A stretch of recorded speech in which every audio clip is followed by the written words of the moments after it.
এদিকে আসুন একটু, এদিকে আসুন একটু, বলি নারায়ে তাকবীর, নারায়ে তাকবীর। এই যে আমার এই ভাই আল্লাহর নবীর মহব্বতে সিক্ত হয়ে আজকে দাড়ি রাখবে, আর কোনোদিন ফেলবে না। সবাই তার জন্য দোয়া করবেন ইনশাআল্লাহ।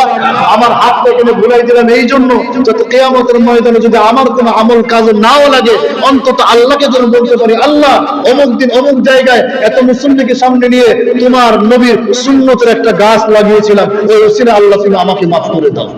আল্লাহ তার জিন্দেগির গুনাহকে মাফ করে দিক, বলি আমিন। কেউ কি আছেন যুবকদের ভিতরে? এই জন্য সম্মানিত হাজিরিন, দাড়ি রাখা আল্লাহর নবীর সুন্নাত। কার সুন্নাত? আল্লাহর নবীর সুন্নাত। আচ্ছা, আল্লাহর নবীর 63 বছর জিন্দেগিতে ইতিহাসের এমন কোন লেখা আছে যে আল্লাহর নবী কখনো দাড়ি কেটেছেন, কখনো চেঁচেছেন, কখনো স্টাইল করেছেন? বর্তমান তো এমন একটা যুগ, ওই যে আগে যে বললাম যে আমার ইবাদত